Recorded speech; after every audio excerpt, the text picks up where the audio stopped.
Hello everyone. All right, today I wanted to share with you my box braids. Yes, I finally did them, and this is how they came out. I did jumbo box braids. I have about 20, I think I counted 28 braids. And just FYI, this is not a tutorial. All I'm doing is I'm just sharing with you how I did, what I did, and what I used. I may eventually record a tutorial, but there's plenty of tutorials out there, and that's how I found out how to do mine. I watched plenty of tutorials. Shout out to Chrissy. Sorry, I can't remember her YouTube name, but she has some great hair braiding tutorials that I used, and I learned a lot of tricks and tips from her. So thank you for that. And then I finally was brave enough to try my own. All right, so first of all, let's get into the hair that I used. Sorry about that. It's over here. I used X-Pression. This is a very popular hair I've seen used. Now, my first impression of this, I didn't really like it. I did my niece's box braids. She's a 12 a couple months ago, and I used the $1 hair on hers. Now, granted, the hair was cheap. It was kind of hard. It didn't respond to hot water at all, so we had to burn her ends, and I wanted something a little better. This is $4.99 a pack, and I bought 8 packs. I only ended up using 3. The hair is really, really long when you open it up.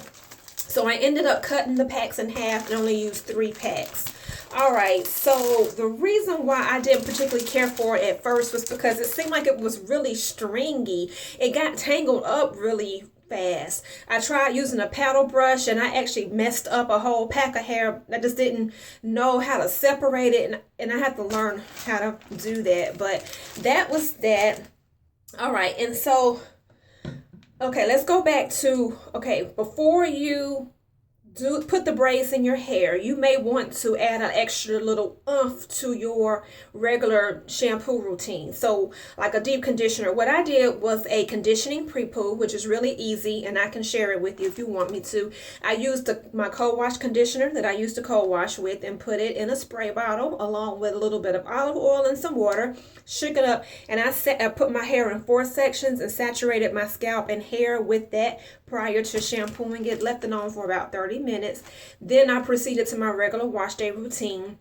And all I did after that was oil my scalp with my scalp oil. And then I used this to seal it in, my Africa's Best Herbal Oil. And then I blow dry it. I didn't blow dry it completely straight. I did my quick blow dry just to get it dry. And I started doing the braids. All right. I used a combination of jam.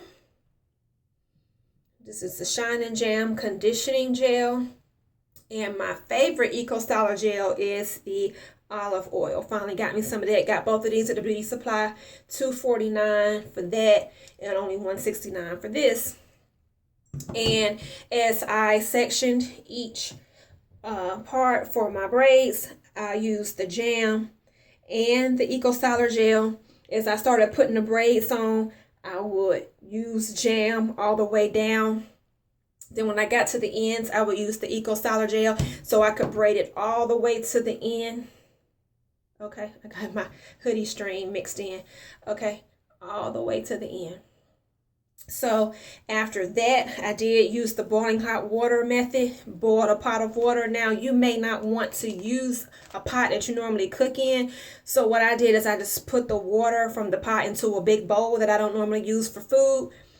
Dip the ends of my hair. I put in my hair in 2 ponytails like so, and did each side. And I got that from my girl Chrissy. She did hers like that, so I did mine like that. I keep picking up this hoodie string. And I left it in for about 10 seconds, dried it off, so everything gets sealed in on the ends with the hot water. All right. I also wanted to share with you the little braid bonnet that I bought. All right, so I found this braid bonnet. It says it is infused with argan oil, olive oil, and shea butter. I can't really tell. I guess it is if it says it is, but it worked. It says it prevents breakage. It keeps the style in moisture. It's comfortable and it keeps your braids in style, and it stays on at night. And yes, it did. It stayed on all night, kept my braids protected, and it looks like this. So basically what you do is you take your braids and you put them in there like so. And then I'm not going to actually do it. Then you pull it all the way up and tie it behind your head. Keeps your braids intact while you sleep. All right, so that's pretty much it, guys. Thank you for watching. Any questions, let me know. I absolutely love them. They're not too tight. They're a little heavy, but not bad. Next up, I'm going to come show you some different hairstyles you can do with this. This is very versatile and you can play around with it a lot. I did this as a practice run because my real test, is going to be for my vacation. I can just see this now at the beach. All right, great summertime protective hairstyle. And yes, I'm relaxed and I am about December, January, February, March, about 3 months post. So I'll show you my roots. All right, guys. Okay, thank you so much for watching. Any questions, please let me know.